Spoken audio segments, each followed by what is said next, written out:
Hello dear student, अस्सलाम वालेकुम। कैसे हो तमाम बच्चे। आज मैं आपके लिए बहुत ही मज़ेदार टॉपिक लाया हूँ जिसके हम 20 MCQ सॉल्व करेंगे।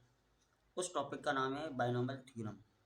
और बायनोमियल थ्योरम में हर साल 3 से 4 question IIT, JEE main, NED, NUST और बहुत सी दूसरी यूनिवर्सिटीज़ में इसके 3 से 4 क्वेश्चन हर साल आते रहते हैं। पर इसके क्वेश्चन जितने भी होते हैं वो थोड़े टिपिकल होते हैं, थोड़े सॉल्यूशन वाले होते हैं। तो आज मैं इन 20 क्वेश्चन में आपको सॉल्यूशन, ट्रिक्स, सारी बातें आपको बता रहा हूँ। आप वीडियो को एंड तक देखिएगा तो इंशाल्लाह आपको सारी बातें समझ आ जाएगी। और कमेंट बॉक्स में भी बताइएगा कि वीडियो आपको कैसी लगी। अब हम स्टार्ट कर रहे हैं। क्वेश्चन नंबर 1 में लिखा है, in the expansion 1 + x power n the sum of the square of the coefficient. हम सबको मालूम है कि बायनोमियल कोफिशिएंट होते हैं NC0, NC1, NC2, NC3 से लेके NCn तक। इन तमाम टर्म का स्क्वायर करके अगर हम सम करें तो उसका आंसर किसके बराबर आता है। तो कहने का मतलब ये है कि मैंने क्या किया, लिख दिया NC0 का स्क्वायर प्लस NC1 का स्क्वायर प्लस NC2 का स्क्वायर प्लस NC3 का स्क्वायर अप टू NCn का स्क्वायर। इन तमाम टर्म का सम करके, स्क्वायर करके सम किया है। तो इस पूरे का जो आंसर होता है वो बराबर होता है 2NCn के बराबर। और 2NCn बराबर होता है 2n अपॉन n फैक्टोरियल का होल स्क्वायर के बराबर।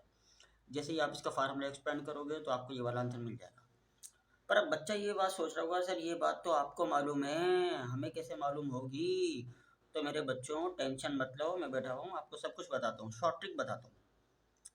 अब गौर से सुनिएगा तमाम बच्चे। अब आपको ये नहीं पता कि इसका आंसर कौन सा है, तो आपने क्या किया, अगर ऐसा कोई भी क्वेश्चन आ जाए उसमें आप अपनी मर्ज़ी की n की वैल्यू ले लो। तो मैंने इधर n की वैल्यू ले ली, n बराबर है हमारे पास 2 के। तो इसका मतलब है n अगर 2 के बराबर है तो हमें टोटल 3 टर्म लेनी पड़ेगी, 2C0, 2C1, 2C2। इससे अगले वाली क्यों नहीं लेंगे, क्योंकि नीचे वाला नंबर ऊपर वाले नंबर से कभी भी बड़ा नहीं होना चाहिए। अगर बड़ा हो जाए तो बायनोमियल थ्योरम खुलती है, कॉम्बिनेशन वाला फार्मूला उस पर लगता ही नहीं है, क्योंकि ऊपर वाली टर्म हमेशा नीचे वाली के बराबर या उससे बड़ी होनी चाहिए। तो जैसे ही मैंने 2 टर्म ली तो मैंने लिख दिया 2C0 का स्क्वायर प्लस 2C1 का स्क्वायर प्लस 2C2 का स्क्वायर। इसका आंसर 1 आता है, 1 का स्क्वायर 1 आ गया। इसका आंसर 2 आता है, 2 का स्क्वायर 2 आ गया, 4 आ गया। और अगेन 2C2 का आंसर 1 आता है, तो 1 का स्क्वायर 1 आ गया। इन तीनों का हम ऐड करेंगे तो आंसर आ जाएगा हमारे पास 6 के बराबर। इसका मतलब है हमने अगर n की जगह 2 पुट किया है तो 2 पुट करने से मुझे आंसर मिला है 6। तो जो 4 गिवन ऑप्शन होंगे उनमें अगर आप n की वैल्यू पुट करने से अगर आपको जो आंसर 6 दे वो आपका ठीक है। तो मैं क्या करता हूँ, इधर n की जगह 2 पुट करता हूँ। तो 2 टू द 4, तो 4 फैक्टोरियल। 2 का स्क्वायर मतलब 2 फैक्टोरियल तो बराबर होता है 2 के, तो 2 का स्क्वायर 4 आ जाएगा। 24 पे 4 का डबल लगेगा 6 टाइम। तो इसका मतलब है इसका सही ऑप्शन आ गया, ए और बी दोनों एक जैसे ऑप्शन है। तो इसका जो सही ऑप्शन होगा वो हमारे पास सी वाला है, जिसको मैंने यहाँ पर टिक लगा दिया है। चलते हैं अगले क्वेश्चन के ऊपर। लिखा हुआ है NC0 प्लस 2 NC1 प्लस का 3 NC2 प्लस का NC n+1 NCn। इस पूरे का आंसर क्या आएगा। अगेन ये तो वही क्वेश्चन आ गया, इसमें आप वही करो, n की जगह 2 लो या 3 लो, पर सॉल्व करो। तो मैंने क्या क्या लिख दिया, NC0 प्लस 2 NC1 प्लस का 3 NC2 प्लस डॉट डॉट लगा के n+1 NCn। तो अगर मैं n की जगह 2 लेता हूँ तो मुझे 3 टर्म लेनी पड़ेगी, 2C0 प्लस का ट्वाइस ऑफ 2C1 प्लस का 3 टाइम्स ऑफ 2C2। याद रखिएगा कभी भी नीचे वाली वैल्यू ऊपर वाली वैल्यू से बड़ी नहीं आनी चाहिए, बराबर आ सकती है पर बड़ी नहीं आएगी नीचे वाली वैल्यू। तो हमने 2C0 को सॉल्व किया तो 1 आ गया। 2C1 का आंसर 2 आता है, तो 2 को 2 से मल्टीप्लाई करेंगे 4 आएगा। 2C2 का आंसर 1 आता है, 1 को 3 से मल्टीप्लाई करेंगे 3। इन तीनों को हमने 8 किया तो आंसर 8 आ गया। अब मैं ये चेक करूँगा इन 4 में से वो ऑप्शन सही होगा जिसको मैं, जहाँ पे मैं n की जगह 2 पुट करने से अगर मुझे आंसर 8 मिल जाए वो आंसर ठीक है। तो अगर मैं n की जगह 1 पुट करता हूँ तो 2 पुट करता हूँ तो 2 + 1 आ गया 3। 3 को किसी भी इंटीजर से मल्टीप्लाई करेंगे तो आंसर 8 नहीं आएगा, तो पहला तो गलत हो गया। दूसरे वाले ऑप्शन में भी अगर मैं n की जगह 2 पुट करूँ तो 2 + 1 उसका आंसर आएगा 3। 3 को अगेन मैं किसी भी इंटीजर से मल्टीप्लाई करूँगा तो आंसर मेरे पास 8 नहीं आएगा। तो अगला ऑप्शन है n+2 2 पावर n-1। तो n की जगह 2 पुट करेंगे तो 4, और n माइनस वन किया तो 2 के ऊपर पावर 1 बचेगी, अंदर बचा 4, बाहर बचा 2, 4 को 2 से मल्टीप्लाई करेंगे 8, तो हमारा सी वाला ऑप्शन ठीक हो गया। अगले क्वेश्चन पे आ रहे हैं, नंबर 3 पे लिखा हुआ है the digit of unit place the number 7 power 289। ये बहुत ही मज़ेदार क्वेश्चन है। 7 की जगह यहाँ पे कोई भी नंबर आ सकता है, 2 आ जाए, 3 आ जाए, 4 आ जाए, 5 आ जाए, उन सब की लॉजिक है। पर मैं तो अभी आपको 7 के बारे में बताना चाह रहा हूँ कि 7 वाले नंबर को हम किस तरीके से सॉल्व करेंगे।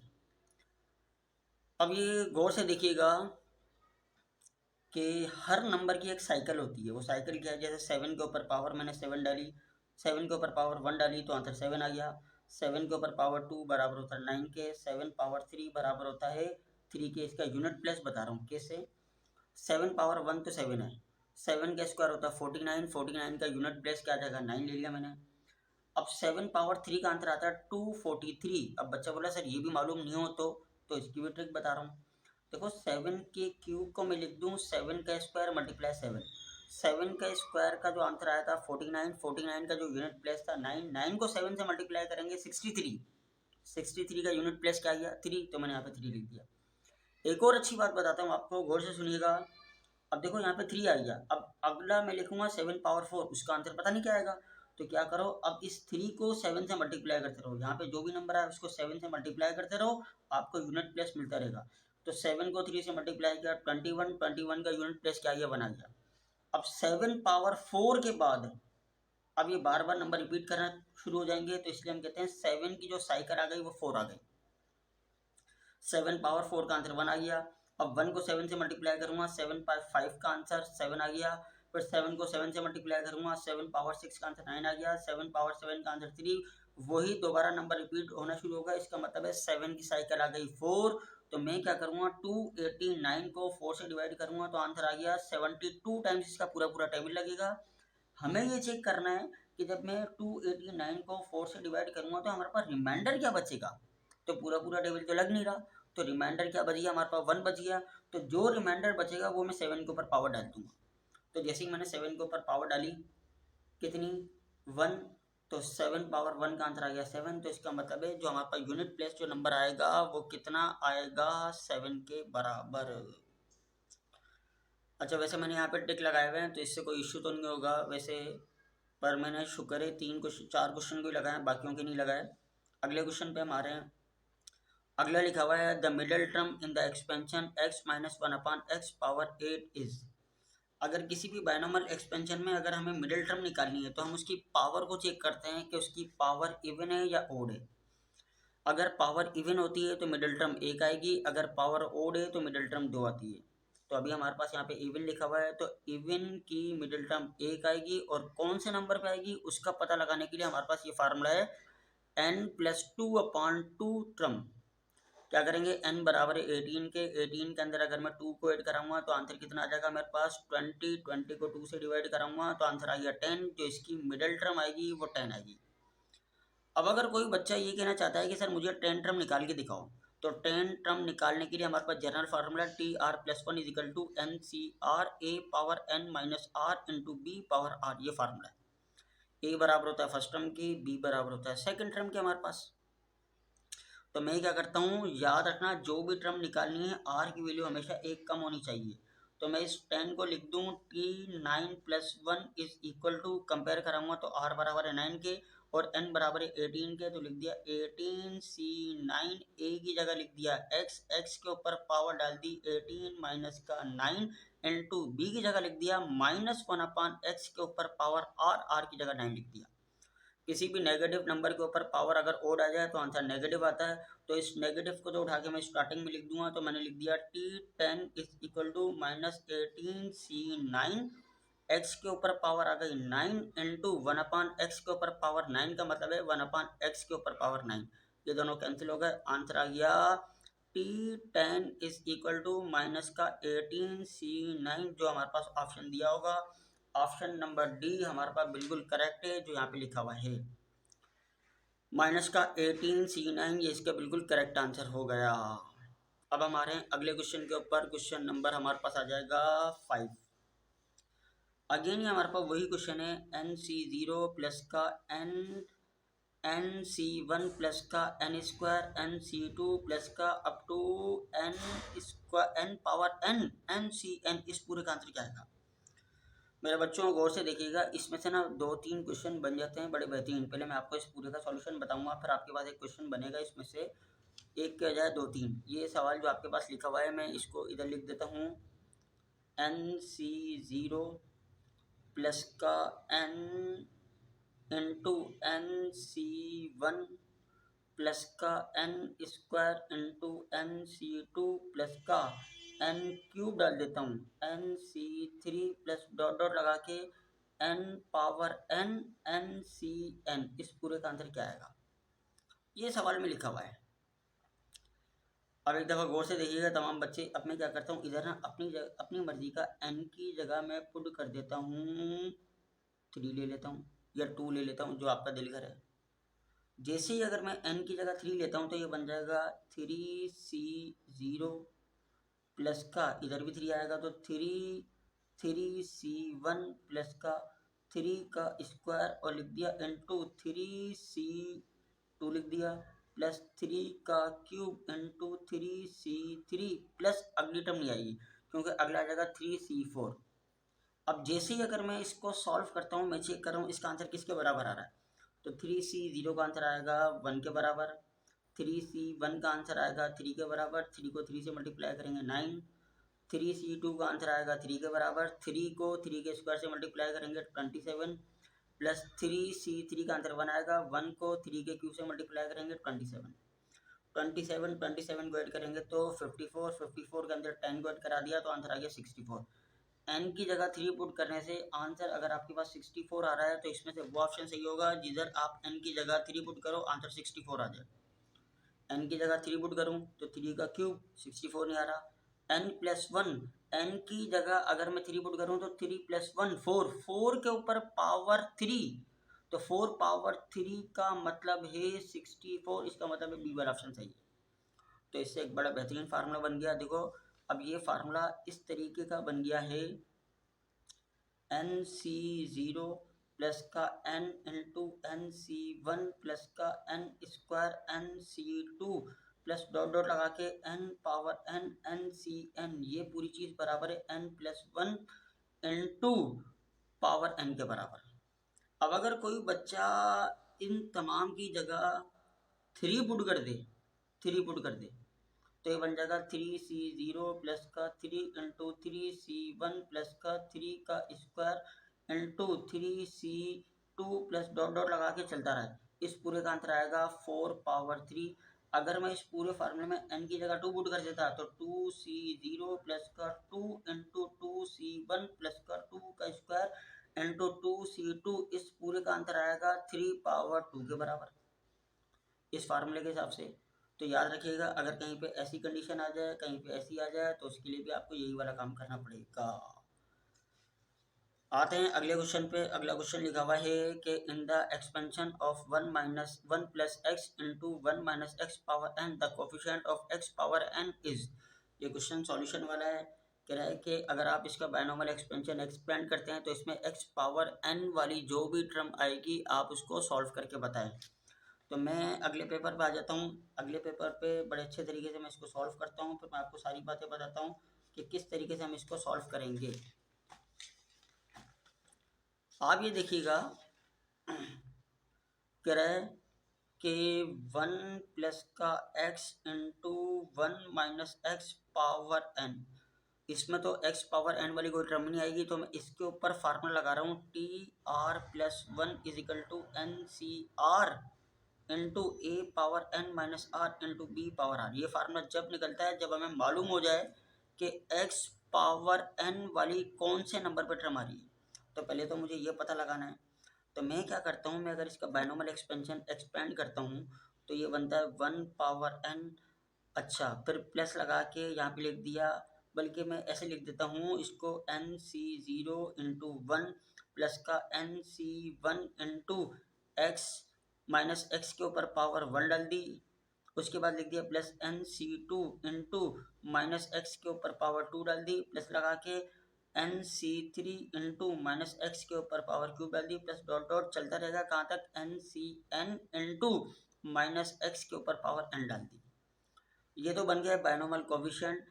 अब हमें पता है कि फर्स्ट टर्म बराबर है 1 के, तो 1 की अगर मैं पावर एक एक कम करूंगा तो 1 पे तो कोई फर्क ही नहीं पड़ेगा, पर सेकंड वाली टर्म की माइनस एक्स की एक एक पावर बढ़ती रहेगी, कहाँ तक जाएगी, जब तक एक्स के ऊपर पावर एन ना आ जाए। तो अब हम ये करते हैं कि एक तो हमारे पास ये वाली टर्म आ गई जिसमें एक्स पावर एन आ रहा है, गौर से सुनिएगा, और एक इससे पहले वाली अगर हम टर्म की बात करते हैं तो इससे पहले वाली टर्म आएगी N C N minus one, इससे पहले वाले का कोफिशिएंट, और इंटू माइनस एक्स के ऊपर यहाँ पे एन है तो इससे पहले वाली पावर होगी एन माइनस वन। अगर इस पूरी टर्म को अगर मैं, क्योंकि इससे भी तो मल्टीप्लाई करना है, अगर एक्स से मल्टीप्लाई करता हूँ तो बन जाएगा N C N minus one into minus X के ऊपर power N minus one into X, और प्लस लगा के अगर मैं वन को इससे मल्टीप्लाई करता तो बन जाता N C N into minus X के ऊपर पावर एन बन जाती। देखो पहले हमने इसका फार्मूला एक्सपेंड किया, एक्सपेंड करने के बाद लास्ट और सेकंड लास्ट टर्म को 1 से मल्टीप्लाई किया तो x के ऊपर पावर n आ रही है, और सेकंड लास्ट टर्म को अगर हम x से मल्टीप्लाई करेंगे तो इन दोनों की बेस सेम है, पावर 8 होगी, तो प्लस का 1 माइनस का 1 कैंसिल होगी, दोबारा x के ऊपर पावर n आ जाएगी। अब मुझे तो इन दोनों के कोफिशिएंट चाहिए, तो सुन लो भाई N C N minus one ये लिख दिया, और लिख दिया माइनस एक्स के ऊपर पावर यहाँ पे n, यहाँ पे n लिख दी, ठीक है, और प्लस लगा के एन सी एन इंटू यहाँ पे लिख दिया माइनस एक्स के ऊपर पावर यहाँ पे डाल दी मैंने, क्या डाल दी, एन डाल दी। अच्छा दूसरी एक और बात, यहाँ पे तो बच्चा बोलता है कि सर यहाँ पे बेस बराबर है माइनस वन के, माइनस एक्स के, और इधर बेस बराबर है एक्स के, तो दोनों की बेस सेम नहीं, आपने पावर कैसे ऐड कर दी, तो मैंने ये बोल दिया कि इधर माइनस एक्स के ऊपर पावर एन माइनस वन है, इधर माइनस एक्स के ऊपर पावर एन है, अगर ये इवन है तो ये ओड होगी, अगर ये ओड है तो ये इवन होगी, तो मैंने क्या किया इसको ओड बना दिया, इस पावर को इवन बना दिया, तो इसका नेगेटिव खत्म हो गया, पर इसका नेगेटिव पड़ा हुआ तो इसका नेगेटिव हटा के यहाँ पे लगा दिया। अब इन दोनों में x पावर n तो कॉमन चला गया, बाकी मेरे को जो कोफिशिएंट चाहिए था वो बन गया N C N minus one और माइनस एन सी एन ले लिया, या मजीद ये भी कर सकता हूँ कि इसमें से माइनस कॉमन लेके बाहर ले जाऊँ, क्योंकि माइनस वन के ऊपर पावर अगर n माइनस वन डालूँ तो n अगर कोई भी नंबर हो तो कोई फर्क नहीं पड़ता, माइनस वन पावर आ जाए तो उसका आंसर माइनस वन, तो मैं इधर माइनस वन के ऊपर पावर n भी डाल सकता हूँ, ये भी ठीक है वो भी ठीक है हमारे पास, जो इससे पहले मैंने बताया था। अब देखो N C N minus one, इस पूरे का आंसर आता है n के बराबर, और इस पूरे का आंसर आएगा माइनस वन के बराबर। अगर माइनस में ले रहा हूँ तो ठीक है, नहीं ले रहा तो कोई मसला नहीं। अगर मैं दोनों में से माइनस कॉमन ले लूँ तो कोई फ़र्क नहीं पड़ेगा, तो माइनस वन मैंने कॉमन ले लिया, और बाकी बच गया मेरे पास वन माइनस का एन लिख दूँ, और यहाँ पे शुरू में माइनस एक्स के माइनस वन के ऊपर पावर एन भी आ गई, तो आंसर आ जाएगा माइनस वन के ऊपर पावर खाली एन लिख दूँ या एन प्लस वन लिख दूँ, बात एक ही है, एन इंटू वन माइनस का एन, तो ये मेरे पास आंसर आ जाएगा इसका। और चेक करते हैं कि इसका सही आंसर कौन सा है हमारे पास। पहला ऑप्शन है माइनस वन के ऊपर पावर एन माइनस वन का होल स्क्वायर तो आएगा नहीं, ये भी नहीं आएगा क्योंकि माइनस वन का भी आना लाजमी है, माइनस वन के ऊपर पावर एन वन माइनस का एन, ये हमारे पास बिल्कुल ठीक आंसर है क्योंकि ये बिल्कुल नजर आ रहा है, तो इसलिए हमने इसको सी वाला ऑप्शन बोल दिया, करेक्ट आंसर है। अगला लिखा हुआ है if A and B are the coefficient of X power R into X power N minus R respectively in the expansion of one plus X power N, then A is equal to B, A plus B बराबर zero, A is equal to R B, A is equal to N B. कह रहा है A जो अपने पास coefficient है X power R का है, जो बी कोफिशिएंट है वो X power N minus R का है। बड़ा आसान सा क्वेश्चन है, हम लिखते हैं T R plus one is equal to N C R into A power N minus R into X power R. अगर इस बायनोमियल थ्योरम पे लगाता ये वाला फार्मूला तो ए की जगह में वन लिखता, एक्स की जगह में एक्स लिखता, तो इसका मतलब है फार्मूला बनता T R plus one is equal to N C R, one लिखता ही नहीं, यहाँ पे बनता एक्स पावर आर, मतलब एक्स पावर आर वाली जो टर्म है वो असल में टी आर प्लस वन है, और इसका जो कोफिशिएंट है वो एन सी आर है, तो इसका मतलब है ए वाले का जो कोफिशिएंट आ गया वो एन सी आर आ गया। अब अगर मुझे एन माइनस आर निकालना है तो यहाँ पे भी एन माइनस आर होना चाहिए, तो यहाँ पे भी एन माइनस आर होना चाहिए, तो इसका मतलब है n minus R plus one डालूंगा, क्योंकि जो भी टर्म निकालनी है उसके अंदर हम 1 ऐड करवाते हैं एनी हाउ, क्योंकि 1 ऐड करवाएंगे तो जाके ही हमारे पास आंसर निकलेगा। तो इसका मतलब है अगर मुझे x n माइनस आर वाली टर्म निकालनी है तो मैं यहाँ पे फार्मूला लगाऊंगा T n minus R plus का 1 is equal to N C N minus R, A बराबर 1 के, उसको लिखने की जरूरत नहीं है, x के ऊपर पावर आ गई n माइनस आर। जो इधर नीचे पावर होती है ना, जो भी टर्म होती है वही x के ऊपर पावर आती है। इसका मतलब है इसको हमने b का नाम दे दिया, b वाली जो टर्म है वो N C N minus R, b का कोफिशिएंट ये आ गया, a का कोफिशिएंट आ गया था एन सी आर। अब कोई बच्चा बताए एन सी आर और N C N minus R, मैं बोलूँगा ये दोनों आपस में बराबर हैं, क्योंकि अगर ये दोनों बराबर हैं तो नीचे वाले दोनों नंबर का सम किसके बराबर आ रहा है, एन के। तो इसका मतलब है ए इज इक्वल टू बी, तो हमारे पास पहला वाला ऑप्शन बिल्कुल ठीक हो गया, करेक्ट आंसर आ गया ए के बराबर। अगला क्वेश्चन लिखा हुआ है एन सी जीरो प्लस का 3 NC1 प्लस का 5 NC2 प्लस का डॉट डॉट लगा के 2n+1 NCn का आंसर क्या आएगा। सेम इस क्वेश्चन में तमाम बच्चे आप खुद सॉल्व किएगा, मुझे कमेंट में बताइएगा कि इसका आंसर क्या आएगा। आप क्या करो, n की जगह 2 उठा लो, 3 उठा लो, जो भी आपका सही दिल लगे आप वो उठाओ, पुट करो, जो आंसर आ रहा है फिर आप क्या करो ऑप्शन में पुट करके देखो n की वैल्यू क्या आपके पास आंसर सही आ रहा है या नहीं आ रहा। अगला लिखा हुआ है the greatest coefficient in the binomial expansion 1 plus X power 2n is. बताओ इस बाइनोमियल एक्सपेंशन का जो ग्रेटेस्ट कोफिशिएंट आएगा वो क्या आएगा। आप मुझे बताओ पावर इवन है या ओड है। अगर पावर इवन है तो इसकी जो मिडिल टर्म है उसका जो सबसे बड़ा कोफिशिएंट आता है, तो मैंने लिख दिया 1 प्लस एक्स पावर 2n, इसका मतलब है मिडिल इवन है, तो इसकी मिडिल टर्म आएगी 2n प्लस का 2/2। तो दोनों में से 2 कॉमन लूंगा तो बाकी मेरे पास क्या बचेगा, n प्लस का 1, ऊपर वाला 2 नीचे वाला 2 कैंसिल हो गया। इसका मतलब है मुझे जो टर्म निकालनी है वो 1 प्लस एन बोल दूं या n प्लस 1 टर्म निकालनी है। अगर मुझे n प्लस 1 टर्म निकालनी है तो r की वैल्यू 1 कम होती है, तो r बराबर n के। तो इसका मतलब है टी एन प्लस 1, हम टी आर प्लस 1 लिखते हैं, अभी r बराबर n के, इज इक्वल टू n बराबर है 2n के, तो लिख दूं 2NCn, आगे लिखने की जरूरत नहीं है क्योंकि मुझे कोफिशिएंट की बात की है, तो इसकी मिडिल टर्म का जो कोफिशिएंट है वो सबसे बड़ा आता है, और इसकी मिडिल टर्म आ गई r प्लस 1, तो r बराबर आ गया n के, तो इसका जो कोफिशिएंट आएगा वो आएगा 2NCn, तो ये आएगा ग्रेटेस्ट कोफिशिएंट अपने पास। तो इसका जो सही ऑप्शन होगा वो हमारे पास होगा पहला ऑप्शन, बिल्कुल ठीक है हमारे पास। क्वेश्चन नंबर 10 बहुत इंपॉर्टेंट है, लिखा हुआ है the number of term in the expansion 2x plus का 3y माइनस का 4z पावर n इज। हमने तो ये पढ़ा है कि बाइनोमियल थ्योरम में जो भी पावर आती है उससे एक ज़्यादा टर्म आ जाती है। अब ये आ गई ट्राइनोमियल, तो तमाम बच्चे याद रखिएगा, अगर आप इसका फार्मूला खोलोगे तो खुलेगा A square plus B square plus C square, 3 term तो ये हो गई, प्लस का 2ab, 4 हो गई, प्लस का 2bc, 5 हो गई, प्लस का 2ca, टोटल टर्म कितनी आ रही है 6 आएगी। अगर 3 टर्म हो उसके ऊपर पावर अगर n की जगह 2 लगा दो, तो याद रखिएगा ट्राइनोमियल के ऊपर पावर n आ जाए, अगर आपको उसकी नंबर ऑफ टर्म निकालनी है तो उसके लिए ये बेहतरीन फार्मूला n+1 n+2/2 के बराबर है। सुनिएगा, ट्राइनोमियल मतलब a प्लस बी प्लस सी, ये तो मैंने लास्ट लेक्चर में भी आपको बताया हुआ है, तो इसका मतलब यहाँ पे पावर n है, तो याद रहेगा n प्लस का 1 n प्लस का 2/2, ये इसका फार्मूला है। अगर आप इधर n की जगह 2 पुट करते हो तो टोटल 6 टर्म आती है, फार्मूला खोलने से आपको पता चल गया है। तो इधर भी n की जगह 2 पुट करूँ तो आंसर 6 आना चाहिए, 2 + 1 3 मल्टीप्लाई 2 + 2 तो 4/2, कैंसिल करके सॉल्व करूँगा, आंसर आ गया 6।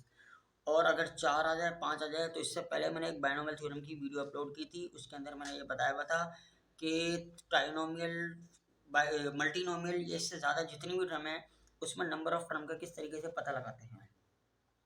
अगला क्वेश्चन नंबर 11 लिखा हुआ है कि the number of term in the expansion 1 plus का 5 रेडिकल 2x के ऊपर पावर 9 प्लस लगा के, ये मिस्टेक हो गई, 1 के बाद यहाँ पे माइनस आना चाहिए था, यहाँ पे प्लस है ना, तो सेम यही टर्म है, यहाँ पे माइनस आएगा, 1 माइनस 5 रेडिकल 2x के ऊपर पावर 9। अगर हम इसको एक्सपेंड करेंगे 1 प्लस का 5 रेडिकल 2x के ऊपर पावर 9, तो इसमें टोटल टर्म आएगी 10, और 1 माइनस का 5 रेडिकल 2x को भी एक्सपेंड करेंगे, इसमें टोटल टर्म आएगी 10। अच्छा, अब जब जी जिसमें माइनस आ जाती है तो उसमें पहली टर्म पॉजिटिव होगी, फिर नेगेटिव, फिर पॉजिटिव, फिर नेगेटिव, फिर पॉजिटिव, फिर नेगेटिव। अच्छा, इन दोनों की टर्म सेम आएगी, जो पहली टर्म इसकी आएगी वही पहली टर्म इसकी आएगी, जो सेकंड टर्म इसकी आएगी वही सेकंड टर्म इसकी आएगी। इसका मतलब है टोटल टर्म 10 आ रही है, जिसमें से 5 टर्म पॉजिटिव होगी और 5 क्या होगी, नेगेटिव। तो इसका मतलब है जो नेगेटिव है वो ऊपर वाले पॉजिटिव से कैंसिल होके बाकी बचेगी 5 टर्म, एक 5 इसकी बची, 5 इसकी बची, उन दोनों को प्लस करेंगे तो भी टोटल हमारे पास 5 टर्म बचेगी। तो इसका मतलब है इस बाइनोमियल एक्सपेंशन में टोटल नंबर ऑफ टर्म हमारे पास 5 आएगी। ये तो हमारे पास बहुत ही बेहतरीन एमसीक्यूज है, जिसमें थोड़ा बहुत सॉल्यूशन भी है। लिखा हुआ है the sum of series summation R is equal to 0 to 10 20 C R, इस पूरे का आंसर क्या आएगा। तमाम बच्चे गौर से देखिएगा कि इसको हम किस तरीके से सॉल्व करेंगे। इसमें थोड़ा बहुत सॉल्यूशन है, गौर से देखिएगा। सबसे इम्पोर्टेंट सवाल हमारे पास ये वाला है। हम अगले पेज पर आ जाते हैं कि अगले पेज पे हम किस तरीके से सॉल्व करेंगे, इसको मैं आपको बता देता हूँ। लिखा हुआ है summation R is equal to 0 to n 20 C R का आंसर क्या आएगा। तो इसका मतलब ये है कि पहले आर की जगह 0 पुट करूँगा, फिर 1, फिर 2, फिर 3 से लेकर 10 तक उन तमाम का सम निकालना है। आपसे ये पूछा है कि 20C0 प्लस का 20C1 प्लस का 20C2 से लेकर 20C10 का आंसर क्या आएगा।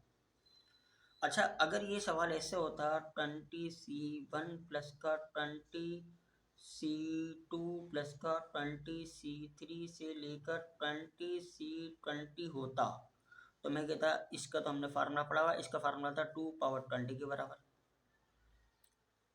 सही है। अच्छा सॉरी, यहाँ पे 1 लिख दिया मैंने, यहाँ पे 0 से स्टार्ट होगा 20C0, फिर 20C1 आएगा, फिर 20C2, फिर से लेकर 20 तक। अच्छा, आप मुझे ये बताएं कि मैं ऐसे लिख सकता हूँ 20C0 बराबर है 20C20 के, इन दोनों का आंसर बराबर आएगा। तो मैं 20C20 की जगह 20C0 लिख सकता हूँ। 20C1 बराबर है 20C19, ये भी सही है। 20C2 बराबर है 20C18, ये भी सही है। 20C3 बराबर है 20C17, ये सारे आपस में इक्वल आते रहेंगे। सिर्फ बीच में एक बचेगा 20C10, जिसका कोई पैर नहीं बनेगा। तो इसका मतलब ये है कि 20C0 को मैं एक ये भी लिख सकता हूँ और 20C20 को भी 20C0 लिख सकता हूँ। तो इसका मतलब है 2 दफ़ा आ गया ट्वाइस ऑफ 20C0, क्योंकि मैंने 20C20 को भी 20C0 बोल दिया। एक ये वाला, एक लास्ट वाला, दोनों को प्लस करके मैंने लिख दिया ट्वाइस ऑफ 20C10।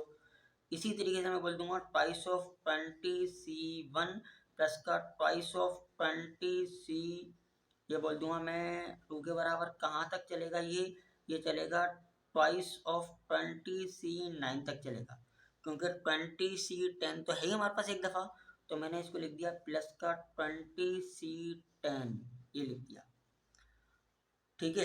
अच्छा, मैं अब इसमें थोड़ी सी चेंजिंग कर रहा हूँ। मैं अगर इसको लिख दूँ ट्वाइस ऑफ 20C0 प्लस का ट्वाइस ऑफ 20C1 प्लस का twice of 20C2 plus up to twice of 20C9 plus, इसको लिख दूँ ट्वाइस ऑफ 20C10 माइनस का 20C10।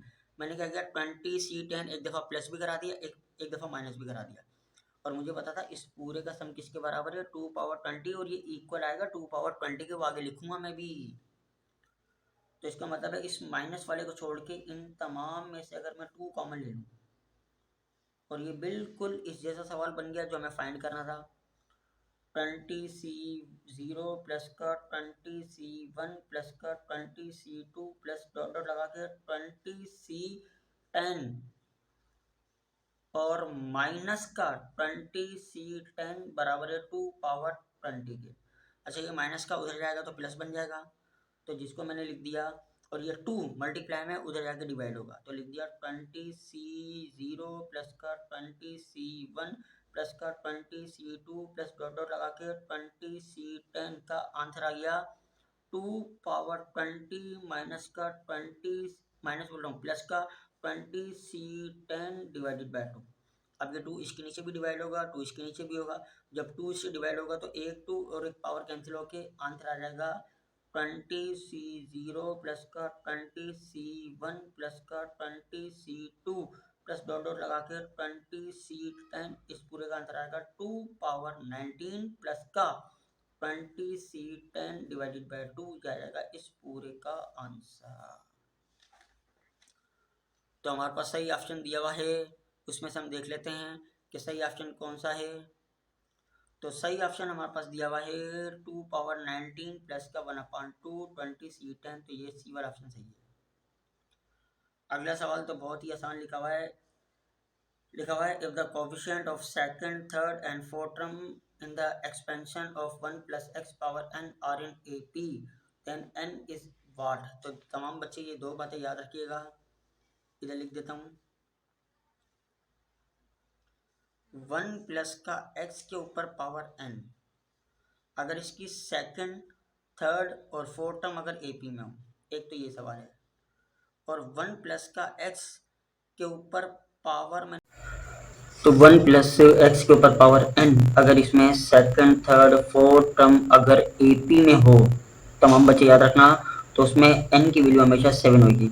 मतलब जिस बाइनोमियल एक्सपेंशन में 1 प्लस एक्स के ऊपर पावर अगर 7 आ जाए तो हम ये बोलेंगे कि उसकी second, third and fourth term के जो कोएफिशिएंट होंगे ना, उनका आंसर हमेशा AP में होगा। और इसी तरीके से 1 प्लस एक्स के ऊपर पावर n, सेम वही सवाल है, और इसमें सेकंड, थर्ड, फोर्थ थी। इसमें अगर 5, 6, 7 अगर 5 टर्म, 6 टर्म, 7 टर्म अगर इन तीनों टर्म के कोएफिशिएंट अगर AP में आ जाए तो हम बोलेंगे n बराबर होगा 14 के। तो तमाम बच्चे ये बात याद रखना। तो इसके बहुत सारे क्वेश्चन आते हैं, मैं इसकी एक और एग्जांपल दे देता हूँ, जिसे अब मैंने बोल तो दिया था, अब मैं आपको बता रहा हूँ। जैसा कि 1 प्लस एक्स के ऊपर पावर 7 है, तो अगर हम इसकी सेकंड टर्म की बात करें तो सेकंड टर्म का कोएफिशिएंट बनेगा 7c1, क्योंकि जिस टर्म का कोएफिशिएंट निकालना है उसकी एक वैल्यू यहाँ नीचे वाली कम होती है। तो सेकंड टर्म का कोएफिशिएंट आ गया 7c1, थर्ड टर्म का कोएफिशिएंट आ गया 7c2, फोर्थ टर्म का कोएफिशिएंट आ गया 7c3। अब अगर मैंने बोल दिया ये तीनों AP में है तो 7c1 का आंसर 7 आता है, 7c2 का आंसर 21 आता है, 7c3 का आंसर 35 आता है। और वाकई में ये तीनों नंबर AP में है, क्योंकि दोनों इन तीनों नंबर के दरमियान जो कॉमन डिफरेंस आ रहा है वो 14 के बराबर आ रहा है। इसी तरीके से अगर कोई बच्चा 1 प्लस एक्स के ऊपर पावर 14 को सॉल्व करेगा, उसकी फिफ्थ टर्म, सिक्स टर्म और सेवन टर्म, तो फिफ्थ टर्म के कोएफिशिएंट को हमने लिख दिया है 14c4, और सिक्स टर्म के कोएफिशिएंट को लिख दिया है 14c5, और सेवन टर्म के कोएफिशिएंट को लिख दिया है 14c6। इसका आंसर आएगा 1001, इसका आंसर आएगा 2002, इसका आंसर आएगा 3003। और ये तीनों के तीन नंबर किसके अंदर है? AP के अंदर, क्योंकि इन तीनों का जो कॉमन डिफरेंस आ रहा है वो 100 बना रहा है। अच्छा, एक और इम्पोर्टेंट बात बताना चाह रहा हूँ मैं आपको कि अभी मैंने बताया था 1 प्लस एक्स के ऊपर पावर 7 आ जाए तो इसकी सेकंड, थर्ड, फोर्थ टर्म का जो कोएफिशिएंट होगा वो किसके अंदर होगा? AP के अंदर। अच्छा, इसी सवाल को अगर हम थोड़ा चेंज करें, घुमा के लिखना चाहें, तो मैं ये बोल दूं कि जो कोएफिशिएंट सेकंड टर्म का होगा ना, वही कोएफिशिएंट होगा सेवन टर्म का। क्यों? 7c1 को हम लिख सकते हैं 7c6, क्योंकि दोनों के नीचे वाले नंबर का सम 7 आ रहा है। तो मतलब सेकंड टर्म बराबर है सेवन टर्म के, थर्ड टर्म बराबर है सिक्स टर्म के, क्योंकि इन दोनों का कोएफिशिएंट बराबर आएगा, और फोर्थ टर्म बराबर है फिफ्थ टर्म के, क्योंकि इन दोनों का कोएफिशिएंट बराबर आएगा। तो इस सवाल को हम ऐसे भी लिख सकते हैं कि अगर 1 प्लस एक्स के ऊपर पावर n, बताओ n की वैल्यू क्या होगी अगर 7, 6 और 5 टर्म AP के अंदर हो, इनके कोएफिशिएंट AP के अंदर हो। तो इसी तरीके से हम इस सवाल को भी लिख सकते हैं, आप चेंजिंग करके निकाल सकते हो। अब हमारे अगले नेक्स्ट क्वेश्चन के ऊपर, क्वेश्चन नंबर हमारे पास है 14।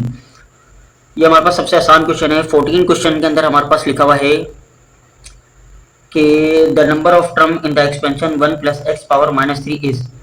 किसी भी बाइनोमियल एक्सपेंशन में अगर पावर नेगेटिव या रेशनल नंबर आ जाए तो सबको मालूम होगा कि उसमें नंबर ऑफ टर्म इनफाइनाइट आती है। अगर हम इसका फार्मूला एक्सपेंड करेंगे तो इसमें नंबर ऑफ टर्म चलती रहेगी, नंबर ऑफ टर्म क्या होती है? इनफाइनाइट। तो इसमें हम नंबर ऑफ टर्म क्या करेंगे? बोलेंगे कैन नॉट बी डिटरमाइंड। तो इसका जो सही ऑप्शन है वो डी वाला होगा हमारे पास। और इसका जो ऑप्शन होगा, if the coefficient of second, third and fourth term in the expansion 1 plus X power n are in AP, then n बराबर किसके होगा? 7 के। अगला भी बड़ा आसान सवाल है, लिखा हुआ है 9c0 प्लस का 9c2 प्लस का 9c4 डॉट डॉट लगा के 9c8। ये एक फार्मूला है जो मैं आपको वर्डिंग में बता रहा हूँ, पर मैं लिख के दिखाता हूँ। अगर हम बोले कि the sum of the coefficient of binomial expansion, तो उसका फार्मूला होता है 2 पावर n के बराबर। अब जो बायनोमियल कोफिशिएंट होते हैं उसमें कुछ होती हैं ओड टर्म, कुछ होती है इवन टर्म। अगर मैं बोलता the sum of the coefficient of even term, बताओ उसमें जो इवन, इवन का मतलब है 0, 2, 4, 6, 8, ये इवन है। और अगर मैं ओड की बात करता तो लिखता 9c1, 9c3, 9c5, 9c7, 9c9। अगर कोई बच्चा ओड टर्म का सम निकाले या इवन टर्म का सम निकाले, तो ओड और इवन दोनों का फार्मूला बनता है 2 पावर n माइनस 1। और अभी n किसके बराबर है? 9 के। तो अगर मैं n की जगह 9 पुट करूंगा, 9 माइनस 1, आंसर क्या आएगा? 2 पावर 8। 2 पावर 8 का आंसर आएगा 256 के बराबर। ठीक है, अगले क्वेश्चन पे आ रहे हैं हम।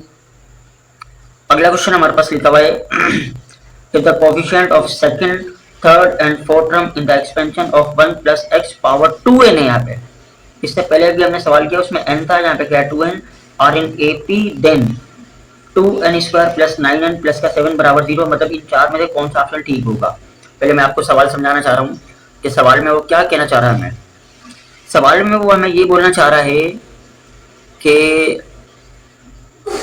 बताओ कि अगर सेकंड टर्म, थर्ड टर्म और फोर्थ टर्म का अगर जो कोफिशिएंट है वो अगर AP में हो, तो मतलब 1 प्लस x के ऊपर कोई ना कोई पावर आएगी, और हमें पता है वो पावर किसके बराबर होगी? 7 के। तो अगर 2n बराबर 7 के, तो यहाँ से पहले n की वैल्यू निकालनी पड़ेगी। जो n की वैल्यू निकलेगी वो इनमें से किसी एक को सेटिस्फाई करेगी। वो मैं आपको दिखा देता हूँ किस तरीके से ये हमने पूरा का पूरा सॉल्व किया हुआ है, तो मैं आपको दिखाना चाह रहा हूँ। लिखा हुआ है 1 प्लस एक्स के ऊपर पावर n, तो इसके कोफिशिएंट आएंगे nc0। अच्छा, मैं आपको इसका बकायदा एक प्रूफ दे रहा हूँ। अच्छा, ये तो हमारे पास नहीं, ये तो कोई और क्वेश्चन था, सॉरी, ये क्वेश्चन नंबर 16 था। वो क्वेश्चन नंबर हमारे पास क्या है? अच्छा हाँ, हमने 16 को स्किप मार दिया, 17 पे आ गए। तो चलो कोई नहीं, पहले हम 17 करते हैं, फिर हम आते हैं 16 के ऊपर। लिखा हुआ है 1 प्लस एक्स के ऊपर पावर 2n। तो हमें पता है सेकंड, थर्ड टर्म और फोर्थ टर्म के कोफिशिएंट अगर हमारे पास बायनोमियल एक्सपेंशन में हो, ये अर्थमेटिक प्रोग्रेशन में हो AP में, तो इस पूरी की पावर किसके बराबर होगी? 7 के। तो मैंने 2n को 7 के बराबर रखा, n बराबर आ गया 7/2 के। अब n की वैल्यू 7/2 जिस इक्वेशन को सेटिस्फाई करेगी वहां से ठीक है। तो मैंने ये इक्वेशन उठाई 2n स्क्वायर माइनस का 9n प्लस 7 बराबर 0। अगर मैं n की जगह 7/2 पुट करूँ तो बन जाएगा 49/4 माइनस का 9 7/2 प्लस 7। 2 4 से कैंसिल होकर 49/2 माइनस का 63/2 प्लस 7 बराबर 0। तीनों नंबर का जो एलसीएम आएगा वो आएगा 2, और 2 7 से मल्टीप्लाई हो गया बन जाएगा 14। तो हमें पता है 49 माइनस का 63 प्लस का 14, 14 और 49 बन जाएगा प्लस का 63 माइनस का 63 कैंसिल होके 0। 0 को अगर हम 2 से डिवाइड करेंगे तो आंसर क्या आ गया? 0। तो इसका जो सही ऑप्शन हमारे पास होगा इसके हिसाब से, तो वो सही ऑप्शन हमारे पास होना चाहिए कौन सा? 2n स्क्वायर माइनस का 9n प्लस का 7। ये हमारे पास बिल्कुल एक्यूरेट आंसर होगा। अब आ रहे हैं क्वेश्चन नंबर 16 के ऊपर। अच्छा, ये जो मैंने ब्रैकेट लगाए हुए हैं, इन ब्रैकेट को हम ये भी बोलते हैं कि ये जो ब्रैकेट हमने लगाए हुए हैं, n और 1 ब्रैकेट लगा दिए, ये भी कॉम्बिनेशन कहलाता है। इसको हम ऐसे भी पढ़ सकते हैं nc1 प्लस का 2 nc2 प्लस का 3 nc3 प्लस डॉट डॉट लगा के ncn। इस पूरे का आंसर क्या आएगा? ये तो मैं आपको एक छोटा सा प्रूफ है, वो आपको प्रूफ करके दिखा देता हूँ कि ये किस तरीके से प्रूफ होता है हमारे पास।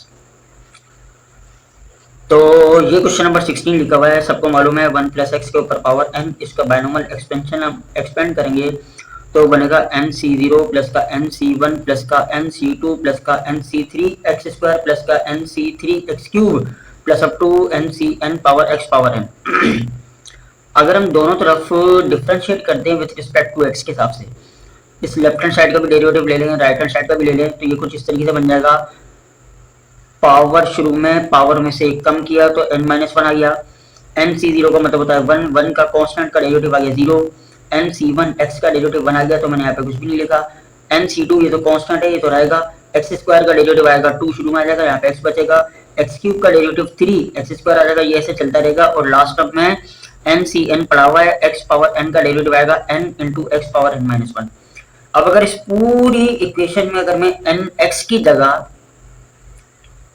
1 पुट कर दूं तो बन जाएगा 1 प्लस 1, तो 2 बन जाएगा। 2 के ऊपर पावर n-1 और शुरू में n भी बचा हुआ है, तो n इंटू 2 पावर n-1 बराबर आ गया ये लिख दूं NC1 प्लस का इधर x की जगह 1 पुट करूं, इधर पुट करूं, इधर पुट करूं, कोई फर्क नहीं पड़ेगा। तो ये बन जाएगा NC1 प्लस का 2 NC2 प्लस का 3 NC3 प्लस डॉट डॉट लगा के NCN। इस पूरे का आंसर आ गया n times of 2 power n minus 1, और यही चीज हमें प्रूव करनी थी। तो इसका मतलब है जो हमारे पास जो सही ऑप्शन आएगा वो हमारे पास इसका क्वेश्चन 16 का ए वाला सही ऑप्शन बन जाएगा हमारे पास। ठीक है, अगले पे आते हैं हम। अगले हमारे पास बाकी 3 क्वेश्चन रह गए, तीनों बड़े आसान होंगे, चेक कर लेते हैं हम।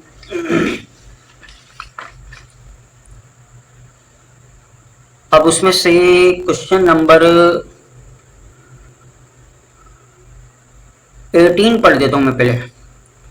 लिखा है if r plus one term is the first negative term in the expansion of 1 plus x power 7/2, then the value of r is। अगर इस बाइनोमियल एक्सपेंशन की फर्स्ट नेगेटिव टर्म अगर r प्लस 1 हो तो बताओ r की value क्या होगी। तो अगर इस टाइप का कोई भी सवाल आया उसके अंदर अगर हमें बाइनोमियल एक्सपेंशन की फर्स्ट नेगेटिव टर्म निकालनी है तो उसका आसान तरीका मैं आपको बता रहा हूँ। यहाँ पे मैंने लिख दिया 1 प्लस एक्स के ऊपर पावर 7/2। ये जो पावर होती है ना, फर्स्ट नेगेटिव टर्म निकालने के लिए जो भी पावर होती है उस पावर को हम डेसिमल फॉर्म में लिखेंगे। तो ये 7/2 को लिख दिया 3.5। तो इसको मैं कंप्लीट बनाने के लिए ज्यादा की तरफ लेके जाऊंगा, कम की तरफ नहीं लेके जाऊंगा। तो 3.5 को हमने 4 का नाम दे दिया कि 4 बन गया। यहाँ पे जो भी वैल्यू 4 आएगी उसके अंदर मैं हमेशा 1 ऐड करवा के r का नाम दे दूंगा। इसका मतलब है r बराबर 5 के। अगर r बराबर 5 के तो कौन सी टर्म आएगी? 6 टर्म आएगी। मतलब इस बाइनोमियल एक्सपेंशन की जो फर्स्ट नेगेटिव टर्म आएगी वो कौन सी आएगी? 6 आएगी। पर r की वैल्यू किसके बराबर होगी? 5 के। तो इसका मतलब है जो इसका सही ऑप्शन है वो a के बराबर है। अगला क्वेश्चन नंबर 19 है जो हमारे पास बहुत इंपॉर्टेंट क्वेश्चन है। तो क्वेश्चन मैं पहले पढ़ लेता हूँ, उसके बाद मैं आगे सॉल्व करवाता हूँ आपको। लिखा हुआ है the coefficient of x power 5 in the expansion of 1 plus x square के ऊपर पावर 5 इंटू 1 प्लस एक्स के ऊपर होल पावर 4। इन दोनों का फार्मूला खोल के दोनों को मल्टीप्लाई करेंगे तो इसमें x पावर 5 वाली टर्म आएगी। तो बताओ उसका कोफिशिएंट क्या होगा। तो इधर देखो भाई तमाम बच्चे, शाबाश। ये इंपॉर्टेंट क्वेश्चन है। तो मुझे सवाल दिया हुआ है क्वेश्चन में 1 प्लस एक्स स्क्वायर के ऊपर पावर 5 इंटू 1 प्लस एक्स के ऊपर पावर 4। हमें क्या करना है? x पावर 5 का क्या निकालना है? कोफिशिएंट। तो पहले मैंने इसका बाइनोमियल एक्सपेंशन एक्सपेंड किया। 5c0 क्योंकि 1 आएगा तो 1 को लिखने की जरूरत नहीं है। फिर मैंने लिख दिया 5c1 सेकंड वाले की एक पावर बढ़ाऊंगा। तो सेकंड टर्म हमारे पास ऑलरेडी एक्स स्क्वायर है, तो एक्स स्क्वायर के ऊपर अगर कोई भी पावर लगाऊंगा 1 लगाऊंगा पावर तो कोई चेंजिंग नहीं आएगी। फिर अब मैं क्या करूंगा? एक्स स्क्वायर के ऊपर पावर बढ़ती रहेगी। तो 5c2 एक्स स्क्वायर का स्क्वायर करूंगा तो 4 आ गया।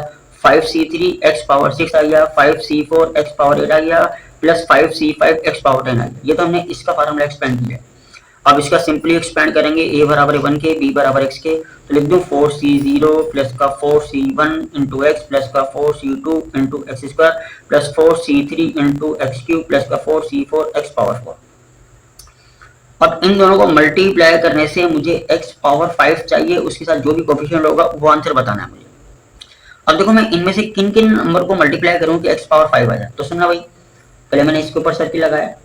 अगर मैं 5c1 एक दफा इसको छोड़ देते हैं, एक्स स्क्वायर को अगर मैं एक्स क्यूब से मल्टीप्लाई करूं तो x पावर 5 आएगा। तो जैसे इन दोनों को मल्टीप्लाई करूंगा तो इसका कोफिशिएंट है 5c1 इंटू एक्स स्क्वायर, उसको भी लिख दिया मैंने। Multiply 4c3 into x cube भी लिख दिया। प्लस अब चेक करता हूँ कोई और भी हो। अब अगर मैं 5c2 एक्स पावर 4 को x से मल्टीप्लाई करूं, x का मतलब है x पावर 1, तो दोनों की बेस सेम है तो पावर 5 बन जाएगी। तो मैंने लिख दिया 5c2 x power 4 into 4c1 x। हमें तो कोफिशिएंट चाहिए तो x क्यूब एक्स स्क्वायर को रिमूव कर दिया, x पावर 4 को रिमूव कर दिया। लिख दिया 5c1 मल्टीप्लाई 4c3 प्लस का 5c2 मल्टीप्लाई 4c1। 5c1 का आंसर आएगा 5 मल्टीप्लाई 4c3 का आंसर आएगा 4 प्लस लगा के 5c2 का आंसर आएगा 10, 4c1 का आंसर आएगा 4। इन दोनों को मल्टीप्लाई करेंगे 20, इन दोनों को मल्टीप्लाई करेंगे 40, तो दोनों को प्लस किया तो आंसर आ गया हमारे पास 60। तो इसका जो बी वाला ऑप्शन है वो हमारे पास बिल्कुल ठीक आएगा। अगला क्वेश्चन लिखा हुआ है, लास्ट क्वेश्चन 20 लिखा है if the coefficient of 2r plus 4 term, fourth मतलब ये टर्म कहलाएगी, and r minus 2th term is the expansion of 1 plus x power 18 are equal, then the value of r। अगर इस टर्म और इस term दोनों के कोफिशिएंट अगर बराबर होंगे तो बताओ r की वैल्यू क्या होगी। तो ये तो बड़ी आसान बात है, पर मैं इसमें से आपको एक बड़ी इंपॉर्टेंट बात बताना चाह रहा हूँ कि अगर मैं लिख दूँ 1 प्लस एक्स पावर 18, अगर मुझे इसमें से कोई सी भी टर्म निकालनी है, 10 टर्म निकालनी है, तो कोफिशिएंट हमेशा एक कम होता है। तो इसका मतलब है 18C9, 15 टर्म निकालनी है तो मैं लिखूंगा 18C14। तो अब उसने मुझे ये बोला है कि एक तो है 2r प्लस 4 टर्म और एक है r माइनस 2 टर्म। तो यहाँ पे जो भी चीज लिखूंगा ना, जो टर्म लिखूंगा उसमें से एक कम करूंगा, कोफिशिएंट एक कम होता है। तो t2r प्लस 4 का कोफिशिएंट आएगा 18C2r प्लस 4 में से एक को माइनस करूंगा तो 3 आ जाएगा। ये तो आ गया मेरे पास इस वाली टर्म का कोफिशिएंट। और टी आर माइनस 2 टर्म का कोफिशिएंट आएगा 18C r माइनस 3 आ जाएगा, क्योंकि माइनस 2 में से माइनस 1 करूंगा तो माइनस 3 आ जाएगा। अब हम क्या करते हैं, उसने बोला इन दोनों के कोफिशिएंट इक्वल हैं, तो दोनों के कोफिशिएंट इक्वल रख दिए। और इन दोनों का आंसर इक्वल जब आएगा, जब नीचे वाले दोनों नंबर का सम किसके बराबर आएगा, 18 के। तो मैंने इन दोनों नंबर का सम 2r प्लस 3 प्लस का r माइनस 3 का सम किसके बराबर रख दिया, 18 के। तो प्लस का 3 माइनस 3 कैंसिल, 2r प्लस का r बन गया 3r बराबर 18 के। तो r की वैल्यू आ गई हमारे पास 6 के बराबर। तो इसका भी जो सही ऑप्शन है वो हमारे पास बी आ गया है।